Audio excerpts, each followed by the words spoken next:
قابل احترام حاضرین، پردہ نشین خواتین، ہر قسم کی تعریف، توصیف، بڑائی، کبریائی اس اللہ وحدہ لا شریک کے لائق ہے جس نے بندوں کے لیے عبادت کے مواسم مقرر کیا ہے تاکہ بندہ ان موسموں میں اللہ کی کثرت سے عبادت کر کے اس کا تقرب حاصل کر سکے۔ لاکھوں درود و سلام اللہ کے سارے انبیاء پر، خصوصاً آخری نبی محمد مصطفیٰ صلی اللہ علیہ وسلم پر، جنہوں نے اپنی امت کو عبادت کے موسموں کا ذکر کیا، بتایا کہ عبادت کے موسموں میں کس قدر بندہ اللہ کی بندگی اور اس کی عبادت میں مشغول رہنا چاہیے۔ محترم حضرات، عربی مہینوں کے لحاظ سے آج ہم لوگ ذی الحجہ کے مہینے میں شامل ہو گئے ہیں۔ پہلی تاریخ ہے آج ذی الحجہ کی، اور یہ ذی الحجہ کا مہینہ ان حرمت والے مہینوں میں سے ایک ہے جس کا ذکر رب العالمین نے قرآن مجید کے اندر کیا۔ فرمایا ان عدۃ الشہور عند اللہ 12 شہرا فی کتاب اللہ یوم خلق السماوات والارض منها 4 حرم ذلك الدین القیم فلا تظلموا فیہن انفسکم۔ بے شک اللہ تعالیٰ کے نزدیک مہینوں کی گنتی 12 ہے۔ جب سے اللہ تعالیٰ نے آسمانوں اور زمین کو پیدا کیا، سال میں 12 مہینے رب العالمین نے مختص کیا ہے، اور ان میں 4 مہینے حرمت والے ہیں۔ ان مہینوں میں انسان ظلم نہیں کرے، ان مہینوں میں انسان گناہ کا ارتکاب نہ کرے۔ یہ بہتر دین ہے جو رب العالمین نے مقرر کیا ہے۔ سال کے 12 مہینوں میں اللہ تعالیٰ نے 4 مہینے حرمت والے بنایا ہے۔ یہ 4 حرمت والے مہینے کون سے ہیں؟ اللہ کے رسول صلی اللہ علیہ وسلم نے حدیث کے اندر ارشاد فرمایا 3 متوالیات، 3 مہینے لگاتار ہیں۔ آپ نے بتایا ذی قعدہ، ذی الحجہ، محرم، یہ 3 مہینے حرمت والے ہیں، اور ایک مہینہ ہے رجب کا مہینہ جو بعد میں آئے گا۔ اللہ کے رسول صلی اللہ علیہ وسلم نے اس بات کی وضاحت کی ہے کہ یہ ذی الحجہ کا مہینہ حرمت والا مہینہ ہے، اور حرمت والے مہینے کا مطلب یہ ہے کہ بندہ اس مہینے کی تعظیم کرے، اس مہینے کی قدر کرے، اس مہینے میں رب العالمین کی عبادت کرے، اور اس مہینے میں گناہوں سے، معصیت سے دور رہے۔ اور خود رب العالمین نے اس بات کی وضاحت کی ہے کہ اس مہینے میں گناہ کے قریب جا کر کوئی اپنے آپ پر ظلم نہ کرے۔ محترم حضرات، ذی الحجہ کا مہینہ جہاں فضیلت والا، حرمت والا مہینہ ہے، تو اسی جگہ پر اس مہینے کی ابتدائی 10 دن بڑے فضیلت والے ہیں۔ اتنے فضیلت والے دن ہیں کہ سلف صالحین کے بارے میں آتا ہے کہ سلف صالحین 10 دن کے اعتبار سے سال بھر میں 3 عشروں کی بڑی قدر کرتے تھے، 10 دنوں کی بڑی قدر کرتے تھے۔ ایک رمضان کا آخری عشرہ جس میں راتیں رکھی گئی ہیں، اس عشرے کی بڑی فضیلت اور اہمیت کا لحاظ رکھتے تھے، اور دوسرا ذی الحجہ کا عشرہ، ابتدائی 10 دن کی سلف صالحین بڑی قدر کیا کرتے تھے، اور تیسرا محرم کا عشرہ کہ محرم کے مہینے کے ابتدائی 10 دنوں کی بڑی فضیلت اور اہمیت کا لحاظ سلف صالحین کیا کرتے تھے۔ محترم حضرات، ذی الحجہ کے مہینے کے ابتدائی جو 10 دن ہیں اس قدر اہمیت اور فضیلت والے ہیں کہ قرآن مجید کے اندر کئی جگہ پر ان 10 دنوں کا ذکر کیا گیا ہے۔ ان 10 دنوں کی فضیلت اور اہمیت میں بات کافی ہے کہ اللہ تعالیٰ نے ان دنوں کی قسم کھاتے ہوئے فرمایا والفجر ولیال عشر، قسم ہے فجر کی اور قسم ہے 10 راتوں کی۔ مفسرین نے کہا یہاں پر 10 راتوں سے مراد ذی الحجہ کے ابتدائی 10 دن ہیں، اتنا ہی نہیں بلکہ آگے رب العالمین نے ان 10 دنوں میں 2 خاص دنوں کی قسم کھاتے ہوئے فرمایا والشفع والوتر، قسم ہے شفع کی اور قسم ہے وتر کی، یعنی قسم ہے طاق دن کی اور قسم ہے جفت دن کی۔ مفسرین نے کہا یہاں پر طاق دن سے مراد عرفہ کا دن ہے اور جفت دن سے مراد قربانی کا دن ہے، جسے یوم النحر کہا جاتا ہے، جسے عید کا دن کہا جاتا ہے۔ تو رب العالمین نے پورے 10 دنوں کی فضیلت کے ساتھ ساتھ خاص کر 2 دنوں کی فضیلت میں قسم کھا کر بتایا کہ یہ ایام بڑے اہمیت والے ایام ہیں، بندوں کو چاہیے کہ ان ایام کی قدر کرے۔ محترم حضرات، یہ ذی الحجہ کا مہینہ، اس کے ابتدائی 10 دن اس قدر فضیلت والے دن ہیں کہ اللہ کے رسول صلی اللہ علیہ وسلم نے حدیث کے اندر ارشاد فرمایا، راوی حدیث جابر رضی اللہ تعالیٰ عنہ ہیں، کہتے ہیں کہ آپ نے فرمایا افضل ایام الدنیا ایام العشر، لوگوں سنو، دنیا بھر میں جتنے بھی دن ہیں سارے دنوں میں سب سے افضل دن یہ ذی الحجہ کے ابتدائی 10 دن ہیں۔ سارے دنوں میں، سال بھر میں جتنے بھی دن ہیں، اگر انگریزی اعتبار سے دیکھیں تو 360 یا 65 دن ہیں، یا عربی اعتبار سے دیکھیں تو 350 یا 55 دن آتے ہیں، تو آپ صلی اللہ علیہ وسلم نے فرمایا سال بھر کے سارے ایام میں سب سے افضل ایام یہ ذی الحجہ کے ابتدائی 10 دن ہیں۔ یہاں پر ذہن میں ایک سوال آ سکتا ہے، کوئی سوچ سکتا ہے کہ احادیث میں تو رمضان کے آخری 10 دنوں کی فضیلت بتائی گئی ہے، رمضان کے آخری 10 دنوں میں اللہ کے رسول صلی اللہ علیہ وسلم اپنے آپ کو مکمل فارغ کرتے تھے، اعتکاف میں بیٹھتے تھے، اپنے گھر والوں کو ترغیب دلاتے تھے، خود جاگتے اور اپنے گھر والوں کو جگا کر عبادت کرنے پر اہمیت اور ترغیب دیا کرتے تھے۔ لیکن یہ بات کیسی ہوئی کہ یہاں پر ذی الحجہ کے ابتدائی 10 دنوں کی فضیلت بتائی جا رہی ہے؟ تو اس کا جواب دیتے ہوئے ابن تیمیہ رحمہ اللہ نے کہا کہ یہاں پر کسی طرح کا تضاد اور یہاں پر کسی طرح کی نقص کی بات نہیں ہے، ہر 10 دنوں کی فضیلت اپنی جگہ پر ثابت ہے، رمضان کے آخری عشرے کی فضیلت اپنی جگہ پر ثابت ہے، اور وہاں جو آخری عشرے کی فضیلت بتائی گئی ہے وہ آخری عشرے کے رات سے متعلق بات ہے، وہاں کے راتوں کی عبادت پر زور دیا گیا ہے، آخری عشرے میں جاگ کر عبادت کرنے پر زور دیا گیا ہے، اور یہاں آخری ابتدائی عشرے کے دنوں کی فضیلت بتائی جا رہی ہے کہ بندہ کہ ذی الحجہ کے ابتدائی 10 دنوں کو اہمیت دے، اس کی فضیلت کو جانے اور یہاں کثرت سے رب العالمین کو یاد کرے۔ اس لیے کہ احادیث میں آپ صلی اللہ علیہ وسلم نے اس کی بڑی فضیلت بتائی ہے۔ ایک حدیث میں آپ نے فرمایا، یہ حدیث ذی الحجہ کے 10 دنوں کی اہمیت میں بہت ہی اہم ہے، فضیلت میں بہت ہی بڑی ہے۔ آپ نے فرمایا مل عمل فی ایام افضل منها فی هذه قالوا ولا الجہاد قال ولا الجہاد الا رجل خرج يخاطر بنفسه وماله فلم يرجع بنفسه۔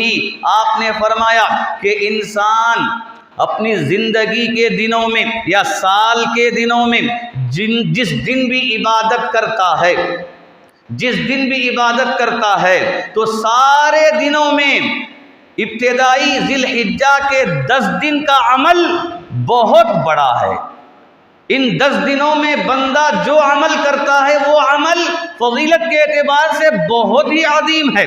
صحابہ نے سن کر کہا اللہ کے رسول، کیا کوئی اللہ کے لیے کلمہ لا الہ الا اللہ کو بلند کرنے کے لیے میدان جنگ میں چلا جائے تو اس کے عمل سے بھی بڑھ کر ہے؟ تو آپ نے کہا کہ ہاں، میدان جنگ میں جانا، اپنی جان کو، مال کو ہتھیلی میں لے کر جانا، یہ جس قدر بڑا عمل ہے، ابتدائی ذی الحجہ کے 10 دنوں میں نیکی کرنا اللہ کے نزدیک اس سے بڑھ کر ہے۔ آپ نے فرمایا ہاں الا یہ کہ اگر کوئی میدان جنگ میں گیا، اپنی جان کے ساتھ گیا، اپنے مال کے ساتھ گیا، اللہ کی خاطر لڑتا رہا، لیکن کوئی چیز لوٹ کر واپس نہیں آئی، وہیں وہ شہید ہو گیا، تو اس کا مرتبہ بڑا ہے۔ اس کے مقابلے میں اگر کوئی جنگ جیت کر مال غنیمت لے کر آئے اور اپنے مال کے ساتھ لوٹے تو اس کے مقابلے میں بھی ذی الحجہ کے ابتدائی دنوں میں بندہ جو بھی نیکی کرتا، جو بھی اللہ کی رضا کی خاطر عبادت کو انجام دیتا ہے، اللہ کے نزدیک وہ نیکی بہت بڑی۔ ایک اور حدیث میں آپ نے فرمایا ما من ایام احب الی اللہ العمل فیہن من هذه الایام، کہ اللہ تعالیٰ کے نزدیک بندے کی ساری عبادتوں میں ذی الحجہ کے ابتدائی 10 دنوں کے علاوہ دنوں میں بندہ جو عبادت کرتا ہے اتنا پسند نہیں ہے جتنا پسند کے ذی الحجہ کے ابتدائی 10 دنوں کی عبادت ہے۔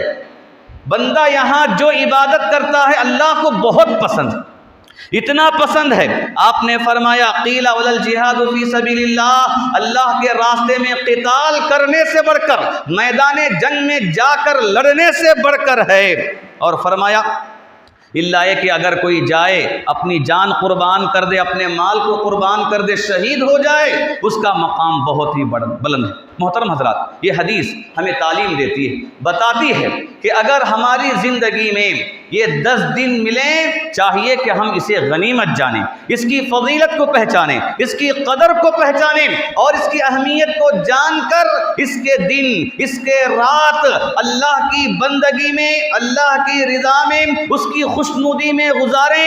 ایسا کوئی کام نہ کریں جو معصیت میں شامل ہے، ایسا کوئی کام نہ کریں جو اللہ کے غضب کو مولنے والا ہو، ایسا کوئی کام نہ کریں جس سے انسان جہنم کے قریب ہو جائے۔ یہاں پر انسان اگر اپنی عقل کو استعمال کرے تو سوچ سکتا ہے ان ایام میں کیا جانے والا عمل اللہ کے نزدیک اتنا پسند ہے کہ دوسرے ایام میں کیا جانے والے عمل سے بڑھ کر ہے۔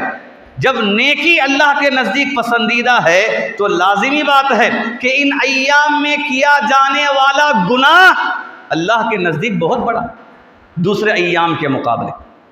ان ایام میں کیا جانے والا نیک کام اللہ کو جب پسند ہے تو ان ایام میں کیا جانے والا گناہ بھی اللہ تعالیٰ کو اتنا ہی ناپسند ہے جتنا کہ دوسرے ایام میں کرنے سے اللہ تعالیٰ اس گناہ کو پسند نہیں کرتا۔ اس سے بڑھ کر اللہ تعالیٰ کبھی اس گناہ سے راضی نہیں ہوتا، اس غلطی سے راضی نہیں ہوتا، بلکہ ایام اتنے فضیلت والے ہیں کہ رب العالمین نے ان 10 دنوں میں یہ خاص دن رکھا ہے جسے عرفہ کا دن کہا جاتا ہے۔ عرفہ کے دن کی بڑی بڑی فضیلتیں ہیں۔ حدیث میں اللہ کے رسول صلی اللہ علیہ وسلم نے فرمایا ما من یوم اکثر من ان یعتق اللہ عز وجل فیہ عبدا من النار من یوم عرفۃ وانہ لیدنو عز وجل ثم یباہی بہم الملائکہ فیقول ما اراد ہؤلاء، کہ اللہ تعالیٰ سال بھر کے دنوں میں بندوں کو جہنم سے آزاد کراتا ہے، جہنم سے چھٹکارا دیتا ہے، لیکن عرفہ کے دن جتنا زیادہ رب العالمین بندوں کو جہنم سے آزاد کرتا ہے اتنا زیادہ کسی اور دن نہیں کرتا۔ یہ ذی الحجہ کی فضیلت میں، عرفہ کی فضیلت میں شامل ہے۔ گویا کہ اللہ تعالیٰ نے عرفہ کا دن بندے کو اس لیے دیا ہے تاکہ بندہ وہ دن ملنے پر اللہ سے جہنم سے پناہ طلب کرے، جہنم سے آزادی کا مطالبہ کرے، رب العالمین سے گڑ گڑا کر جہنم سے بچنے کی دعا کرے، جنت میں داخلے کی طلب اور مطالبہ رب العالمین سے بندہ کرے۔ یہ ایسا دن ہے جس دن رب العالمین بہت زیادہ بندوں کو جہنم سے آزاد کراتا ہے۔ صرف آزادی نہیں بلکہ بندوں کے قریب بھی ہوتا ہے، اور بندوں کے قریب بھی نہیں بلکہ اپنے مقرب مخلوق فرشتوں کے سامنے بندوں کا ذکر کرتا ہے، فخر کرتا ہے کہ دیکھو میرے بندے کس قدر مجھ سے معافی مانگ رہے ہیں، مجھے پکار رہے ہیں، میرا نام لے رہے ہیں، اور بندوں کے سامنے فخر کرتے ہوئے سوال کرتا ہے آخر یہ بندے مجھ سے کیا چاہتے ہیں، کیوں اتنی دعائیں کر رہے ہیں، کیوں اتنا مطالبہ کر رہے ہیں، آخر یہ مجھ سے کیا چاہتے ہیں۔ فخر کے طور پر رب العالمین فرشتوں کے سامنے بندوں کا ذکر کر کے فخر کرے۔ یہ حدیث ہمیں بتاتی ہے کہ ایام جہنم سے چھٹکارے کے ایام، ان ایام میں بندے کو وہ کام کرنا ہے جس سے جہنم سے انسان بچ جائے، اور ان کاموں سے بچنا ہے جس سے انسان جہنم کے قریب جاتا ہے۔ اور عرفہ کی فضیلت میں یہ بات بتائی گئی کہ اگر بندہ اس دن روزے کا اہتمام کرتا ہے، کہا صیام یوم عرفہ احتسب علی اللہ ان یکفر السنۃ التي قبلہ والتي بعدہ۔ اللہ کے رسول صلی اللہ علیہ وسلم نے کہا عرفہ کے دن کا روزہ میں امید کرتا ہوں اللہ سے کہ اس ایک روزے کو رکھنے کی وجہ سے اللہ تعالیٰ پچھلے سال کے گناہوں کو معاف کرے گا اور آنے والے سال کے گناہ کو بھی اللہ معاف کر دے گا۔ 2 سال کے گناہوں کا کفارہ۔ انسان کی زندگی ایسی ہے جو ہر ہمیشہ گناہ کرتا ہی جاتا ہے، جسے انسان کو گناہوں کا پتلا کہا جاتا ہے۔ اور اللہ کے رسول صلی اللہ علیہ وسلم نے حدیث میں فرمایا کل بنی آدم خطاء، کہ آدم کی ہر اولاد گنہگار ہے، کوئی اس سے پاک نہیں، ہر ایک گناہ کرتا ہے۔ دن میں رات میں جس طرح بھی انسان رہے، ہر اعتبار سے کبھی نہ کبھی کہیں نہ کہیں اس سے گناہ کا ارتکاب ہو جاتا ہے۔ اور ایسے وقت میں رب العالمین نے بندوں کو ایک عظیم موقع دیا ہے تاکہ بندہ اس موقع کو غنیمت جان کر اس کا صحیح استعمال کر کے اپنے آپ کو گناہوں سے پاک کر لے، اپنے گناہوں کو مٹا لے۔ اور ان موقعوں میں ذی الحجہ کا مہینہ، ذی الحجہ کے ابتدائی 10 دن اور اس میں عرفہ کا دن اور عرفہ کا روزہ شامل۔ عرفہ کا روزہ رکھنے سے بندے کے 2 سال کے گناہ معاف ہو جاتے ہیں۔ اور کہا گیا یہ کون سے گناہ ہیں؟ علماء نے کہا یہ صغیرہ گناہ ہیں، جو چھوٹے گناہ ہیں، بندہ جانتے نہ جانتے ہوئے ان گناہوں کو کر لیا ہے، چھوٹے گناہوں کو اللہ تعالیٰ عرفہ کے روزے کے ذریعے معاف کر دیتا ہے۔ جو کبیرہ گناہ ہیں اس پر چاہیے کہ بندہ توبہ کرے۔ یہ ایام توبہ کے ایام ہیں، یہ دن استغفار کے دن ہیں، جہنم سے بچنے کے دن ہیں۔ اگر بندہ یہاں توبہ بھی کر لے، اگر روزے کا اہتمام کر لے، اس سے چھوٹے بھی گناہ معاف ہو جاتے ہیں اور کبیرہ گناہ، بڑے گناہ بھی معاف ہو جاتے ہیں۔ عرفہ کا دن محترم حضرات، یہ وہ دن ہے جسے یہود عید کا دن کہتے تھے، عید کا دن کہتے تھے۔ ایک یہودی عمر رضی اللہ تعالیٰ عنہ کے پاس آیا اور کہا کہ عمر، آپ کے پاس ایک ایسی آیت ہے، اگر وہ آیت ہمارے پاس ہوتی، اس دن جس دن وہ آیت اتری ہے ہم اس دن کو عید کا دن مناتے۔ پوچھا کون سی آیت ہے؟ کہا وہ آیت ہے الیوم اکملت لکم دینکم واتممت علیکم نعمتی ورضیت لکم الاسلام دینا، جس میں رب العالمین نے فرمایا کہ آج ہم نے تمہارے لیے دین کو مکمل کر دیا اور دین کے اعتبار سے اسلام کو ہم نے پسند کر لیا ہے۔ یعنی اگر دین ہے تو اسلام ہی ہے، اسلام کے علاوہ کوئی دین اللہ کے یہاں قابل قبول نہیں ہے۔ عمر رضی اللہ تعالیٰ عنہ نے کہا ہاں مجھے معلوم ہے کہ وہ آیت کس دن اتری، کہاں اتری مجھے معلوم ہے۔ کہا کہ وہ عرفہ کا دن تھا، عرفہ کے دن وہ آیت اتری ہے۔ تو گویا کہ رب العالمین نے عرفہ کے فضیلت میں، عرفہ کے دن کی اہمیت میں آخری آیت دین کے اکمال، دین کے اتمام سے متعلق آیت کو نازل کر کے بتا دیا کہ یہ دن، عرفہ کا دن بڑا ہی فضیلت والا دن ہے، جس دن رب العالمین نے اسلام کو مکمل کیا، دین کو مکمل کیا۔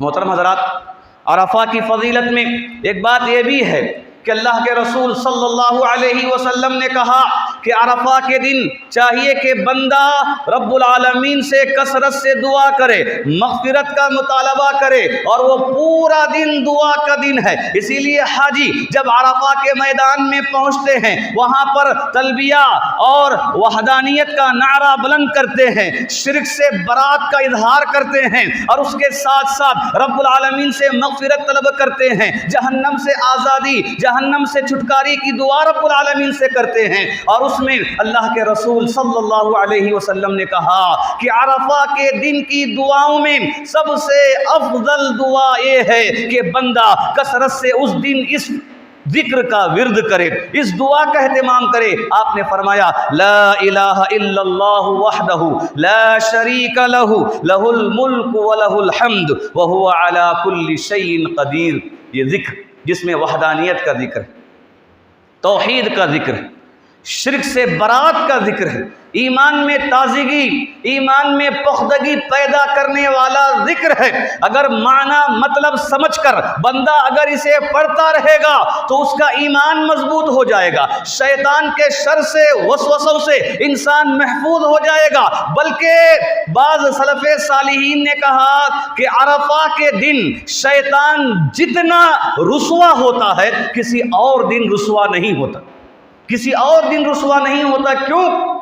یہ ایسا عرفہ کا دن ہے کہ دنیا بھر میں جہاں بھی اللہ کا نام لینے والے لوگ ہیں سارے کے سارے وحدانیت کی دعوت، وحدانیت کا اعلان اور وحدانیت کی پکار کو اپنی زبان سے ادا کرتے ہیں۔ لا الہ الا اللہ وحدہ لا شریک لہ، یہ باقاعدہ اپنی زبان سے کہتے ہیں اللہ ایک ہے، اس کا کوئی شریک نہیں ہے۔ شیطان کا مقصد لوگوں کو شرک میں مبتلا کرنا، شیطان کا مقصد لوگوں کو توحید سے دور کرنا، شیطان کا مقصد لوگ اللہ کے سامنے سجدہ نہ کریں، اللہ کے علاوہ غیر اللہ کے سامنے سجدہ کریں۔ لیکن جب دنیا بھر میں لوگ وحدانیت کا اعلان کریں تو اس دن سے بڑھ کر کسی دن شیطان رسوا نہیں ہوتا۔ ہر جگہ رب العالمین کی بڑائی ہوتی، ہر جگہ رب العالمین کی وحدانیت کا ذکر ہوتا۔ یہ عرفہ کا دن بڑا ہی فضیلت والا دن ہے جو ذی الحجہ کے ابتدائی 10 دنوں میں شامل۔ محترم حضرات، ابتدائی 10 دنوں کی اہمیت میں ایک بات یہ بھی ہے کہ اللہ تعالیٰ نے ذی الحجہ کے 10 دنوں میں ایک ایسا دن رکھا ہے جسے یوم النحر کہا جاتا ہے، قربانی کا دن کہا جاتا ہے۔ اور حدیث میں اللہ کے رسول صلی اللہ علیہ وسلم نے فرمایا اعظم الایام عند اللہ یوم النحر ثم یوم القر، اللہ کے نزدیک دنوں میں سب سے عظیم دن، بڑا دن، سب سے عظیم دن قربانی کا دن ہے، ذی الحجہ کا 10واں دن ہے اور اس کے بعد 11واں دن ہے۔ آپ نے فرمایا یوم النحر یہ افضل دن ہے، عظیم دن ہے، اور اس کے بعد یوم القر 11واں دن ہے، ذی الحجہ کا 11واں دن۔ لیکن ذی الحجہ کی ابتدائی 10 دنوں میں یہ بات شامل ہے کہ رب العالمین نے ان دنوں میں ایک عظیم دن رکھا ہے جسے قربانی کا دن کہا جاتا ہے۔ محترم حضرات، یہ ابتدائی 10 دن اس قدر عظیم دن ہے، رب العالمین نے قرآن مجید میں جگہ بجگہ ان کا ذکر کیا۔ ایک جگہ پر اللہ نے فرمایا الحج اشہر معلومات، کہ حج یہ معلوم مہینوں میں سے ہے۔ رب العالمین نے کہا کہ حج معلوم مہینوں میں کیا جاتا ہے، اور ہمیں معلوم ہے کہ حج ذی الحجہ میں کیا جاتا ہے۔ ذی الحجہ کے ابتدائی دنوں میں حج کے ایام شامل ہیں، اور رب العالمین نے قرآن مجید کے اندر ان دنوں کا ذکر کیا ہے۔ اور اس کے ساتھ ساتھ موسیٰ علیہ السلام کے قصے میں رب العالمین نے فرمایا وَوَاعَدْنَا مُوسَىٰ 30 لَيْلَةً وَأَتْمَمْنَاهَا بِعَشْرٍ، کہ ہم نے موسیٰ علیہ السلام سے 30 راتوں کا وعدہ کیا اور پھر اس پر مزید 10 راتوں کو ہم نے اضافہ کیا۔ مفسرین نے کہا کہ موسیٰ علیہ السلام کوہ طور پر چلے گئے 40 دن تک۔ یہ 40 دن کون سے ہیں؟ مفسرین کہتے ہیں کہ 40 دنوں میں پہلے 30 دن یہ ذی قعدہ کے دن تھے، اور اللہ تعالیٰ نے مزید 10 دنوں کا جو اضافہ کیا ہے وہ ذی الحجہ کے ابتدائی 10 دن تھے۔ ذی قعدہ کا پورا مہینہ اور ذی الحجہ کے ابتدائی 10 دن، یہ 40 دن موسیٰ علیہ السلام کوہ طور پر بلائے گئے تھے۔ یہاں پر اللہ تعالیٰ نے ان دنوں کا ذکر کیا ہے، تو گویا کہ یہ ایام نہ اس امت پر فضیلت والے ہیں بلکہ اس کی اہمیت و فضیلت اس سے پہلے سے رب العالمین نے رکھ دیا۔ یہ حرمت والے مہینوں میں ہیں اور یہ ایام بڑے ہی اہمیت اور فضیلت والے ہیں۔ محترم حضرات، ان ایام کی اہمیت اور فضیلت میں یہ بات کافی ہے۔ ابن حجر رحمہ اللہ کہتے ہیں یہ 10 دن، ابتدائی 10 دن اس قدر عظیم دن ہیں کہ اللہ تعالیٰ کے لیے بندہ جو بھی عبادت کر سکتا ہے وہ ساری عبادتیں ان ایام میں انجام دیے جاتے ہیں۔ ان ایام کے علاوہ دوسرے دنوں میں عبادتیں پوری کی جائیں گی لیکن کوئی نہ کوئی عبادت باقی رہ جائے گی۔ مثلا رمضان کے مہینے میں بندہ نماز ادا کر سکتا ہے، روزہ رکھ سکتا ہے، صدقہ خیرات کر سکتا ہے، ہر طرح کی نیکی کا کام کر سکتا ہے، لیکن حج نہیں کر سکتا۔ یہ ذی الحجہ کے ایام ایسے ایام ہیں، اس میں روزہ رکھنا ممکن ہے، اس میں نماز پڑھنا ممکن ہے، اور ساری عبادتوں کے ساتھ ساتھ عظیم عبادت جسے حج کہا جاتا ہے، یہ حج بھی اس میں شامل ہے۔ حج اللہ رب العالمین کی بڑی عبادت ہے۔ رب العالمین نے بندوں پر، مستطیع بندوں پر اس حج کو فرض کیا ہے، اور یہ ساری عبادتوں کو جمع شدہ ایام ہیں۔ ہر طرح کی عبادت بندہ ان ایام میں انجام دے سکتا ہے۔ محترم حضرات، ان ایام کی عبادات میں ایک اہم عبادت قرآن مجید میں رب العالمین نے ذکر کیا، وہ ہے اللہ کو یاد کرنا، ذکر اللہ کا ذکر کرنا۔ جیسے کہ رب العالمین نے فرمایا وَيَذْكُرُ اسْمَ اللَّهِ فِي أَيَّامٍ مَّعْلُومَاتٍ، تاکہ لوگ معلوم دنوں میں اللہ کا نام لیں۔ معلوم دنوں سے مراد ابتدائی 10 دن، ذی الحجہ کے 10 دن قرآن مجید میں رب العالمین نے ذکر کیا کہ معلوم دنوں میں چاہیے کہ لوگ اللہ کو یاد کریں، اور آگے فرمایا دوسری آیت میں وَاذْكُرُوا اللَّهَ فِي أَيَّامٍ مَّعْدُودَاتٍ، لوگو تم اللہ کو یاد کرو گنتی کے چند دنوں میں، گنتی کے چند دنوں میں اللہ کو یاد کرو۔ مفسرین نے کہا ایام معلومات سے مراد ذی الحجہ کے ابتدائی 10 دن ہیں، اور ایام معدودات سے مراد یہ ایام تشریق ہے، 11واں دن، 12واں دن، 13واں دن، یعنی 1 تاریخ سے لے کر 13 تاریخ تک ذی الحجہ میں کثرت سے اللہ کو یاد کرنا چاہیے، ذکر کرنا چاہیے۔ اٹھتے بیٹھتے، چلتے پھرتے، کھاتے پیتے، انسان جس حالت میں بھی ہو، جس جگہ پر بھی ہو، اگر اسے موقع مل گیا اللہ کا ذکر کرنے کا، اگر اس کی زبان سے کلمات نکل رہے ہیں تو ہر ہمیشہ وہ اللہ کو یاد کرے، اللہ کا ذکر کرے۔ یہ ایام ذکر کے ایام ہیں۔ یہی وجہ ہے کہ حاجیوں سے کہا جاتا ہے کہ حج کو جاتے ہوں تو چاہیے کہ ہمیشہ اپنی زبان پر تلبیہ رکھے۔ یہ تلبیہ کیا ہے؟ یہ ذکر ہے، توحید کا اعلان ہے، شرک سے برات کا اظہار ہے، یہ اللہ کو یاد کرنا ہے۔ حاجی وہاں پر تلبیہ کی شکل میں اللہ کو یاد کرتے ہیں۔ جو غیر حاجی انہیں چاہیے کہ وہ ابتدائی 13 دنوں میں کثرت سے اللہ کا ذکر کریں۔ محترم حضرات، اللہ کے رسول صلی اللہ علیہ وسلم نے فرمایا فَاكْثِرُوا فِيهِنَّ مِنَ التَّهْلِيلِ وَالتَّكْبِيرِ وَالتَّحْمِيدِ، لوگو اللہ کا ذکر کیسے کرنا ہے سنو، کہ ان ایام میں تم کثرت سے اللہ اکبر کہو، کثرت سے الحمدللہ کہو، کثرت سے لا الہ الا اللہ کہو۔ یہ اللہ کا ذکر ہے جس میں اللہ کی بڑائی، اللہ کی پاکی، اللہ کی وحدانیت کا ذکر ہو۔ ایسے کلمات تم کثرت سے ان ایام میں ذکر کرو، پڑھا کرو۔ آپ نے حکم دیا فَاكْثِرُوا، کثرت سے تم رب العالمین کی تحمید، تہلیل اور تسبیح بیان کرتے رہو۔ محترم حضرات، یہ ایسے ایام ہیں، یقیناً ہمیں چاہیے کہ ان ایام کی ہم قدر کریں۔ ان ایام میں ہمیں روزوں کا اہتمام کرنا ہے، جیسا کہ حدیث میں آتا ہے کہ اللہ کے رسول صلی اللہ علیہ وسلم کے بارے میں کہا گیا کان رسول اللہ صلی اللہ علیہ وسلم یصوم 9 ذی الحجہ ویوم عاشوراء و3 ایام من کل شہر، کہ آپ صلی اللہ علیہ وسلم ذی الحجہ کے ابتدائی 9 دن کے روزے رکھتے تھے، اور عاشورہ کا روزہ رکھتے تھے، اور ہر مہینے کی 3 دنوں کا روزہ آپ رکھا کرتے تھے۔ یہ ایام عبادت کے ایام ہیں جس میں روزہ بھی بندہ رکھ سکتا ہے، اور اسی طرح ان ایام میں چاہیے کہ بندہ قیام اللیل کا اہتمام کرے، تہجد کا اہتمام کرے۔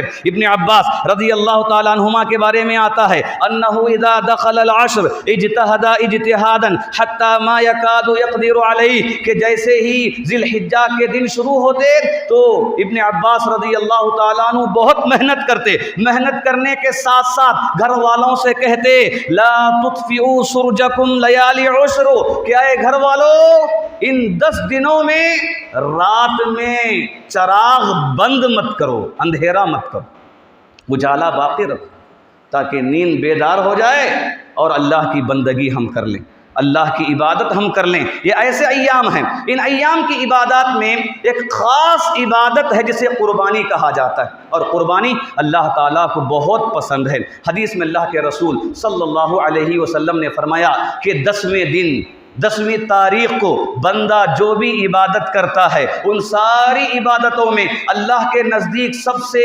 پسندیدہ اور اللہ کے نزدیک عظیم عبادت جانور کو ذبح کر کے زمین پر خون کا گرانا، یعنی جانور کو ذبح کرنا یہ اللہ تعالیٰ کے نزدیک بہت پسندیدہ عبادت ہے۔ محترم حضرات، یہ ایام جو ہمیں عبادت کرنے کے لیے دیے گئے ہیں، آخر یہ عبادت کیسی ہے؟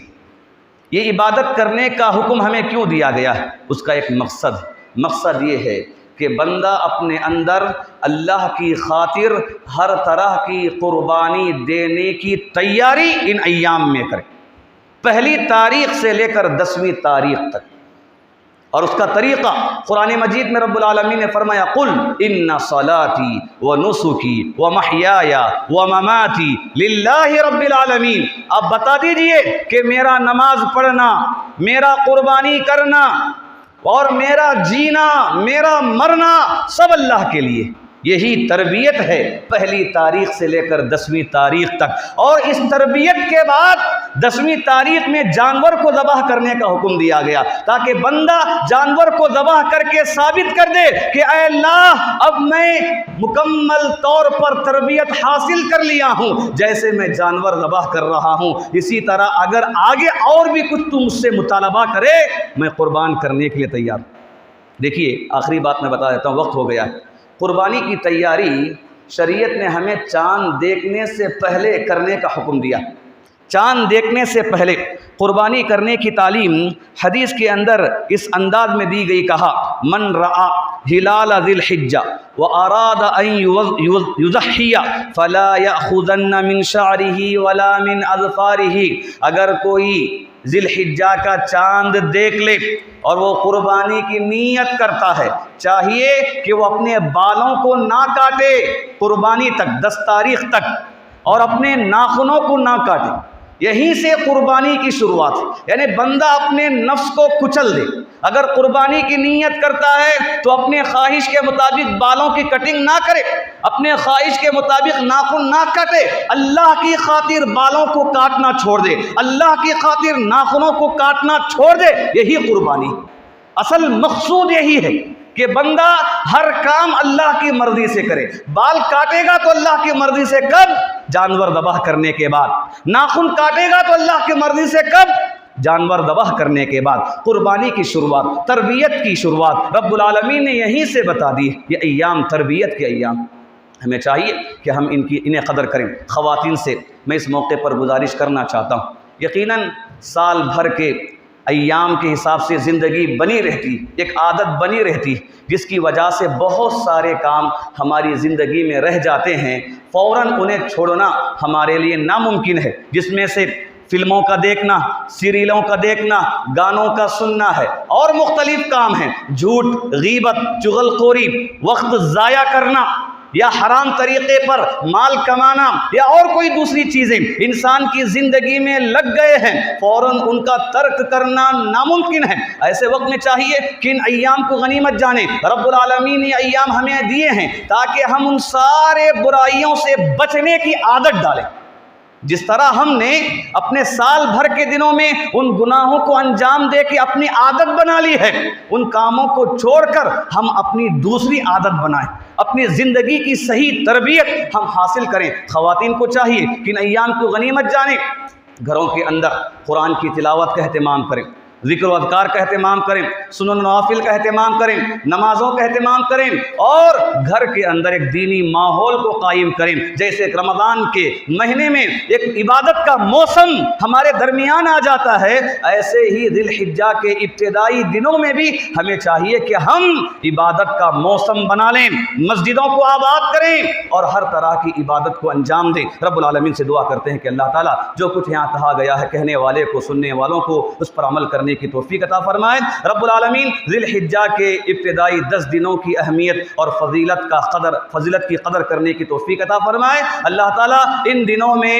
ہمیں کثرت سے عبادت میں، بندگی میں اپنے اوقات کو لگانے کی توفیق عطا فرمائے۔ رب العالمین ان دنوں میں ہمیں معصیت سے، گناہ کے کاموں سے باز آنے کی توفیق عطا فرمائے۔ رب العالمین جو ہمیں پریشان حال ہیں سب کی پریشانیوں کو دور فرمائے۔ اللہ تعالیٰ ہمارے کاروبار میں، گھر بار میں، اولاد میں برکت عطا فرمائے۔ رب العالمین جو قرض میں ہیں اللہ ان کے قرض کی ادائیگی کا ذریعہ عطا فرمائے۔ اللہ تعالیٰ جو بھی بیمار ہیں انہیں شفائے کاملہ عاجلہ عطا فرمائے۔ رب العالمین ہمارے گاؤں والوں میں جن موحدین کا بھی انتقال ہوا ہے اللہ سب کے قبر کے عذاب سے محفوظ فرمائے۔ رب العالمین سب کو جہنم سے بچا کر جنت الفردوس میں اعلی علین جگہ عطا فرمائے، آمین۔ بارک اللہ لنا ولکم فی القرآن المجید ورفعنا وإياكم بالآیات والذکر الحمید انہ تعالی جواد کریم ملک بر رؤوف رحیم رب حلیم۔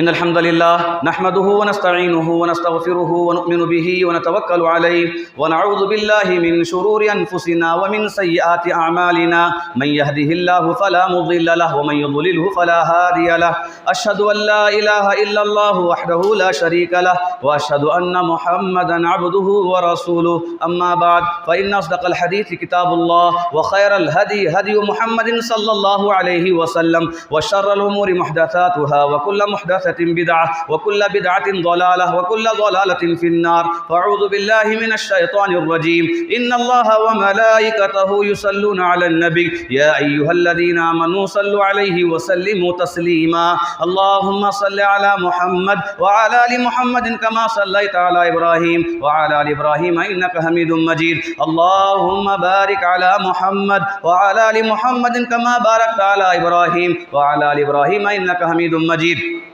اللهم انصر من نصر دين محمد صلى الله عليه وسلم وجعلنا منهم آمين وخذل من خذل دين محمد صلى الله عليه وسلم ولا تجعلنا منهم آمين عباد الله رحمني ورحمكم الله إن الله يأمر بالعدل والإحسان وإيتاء ذي القربى وينهى عن الفحشاء والمنكر والبغي يعظكم لعلكم تذكرون اذكروا الله يذكركم وادعوه يستجب لكم ولذكر الله تعالى وأولى وعز وأكبر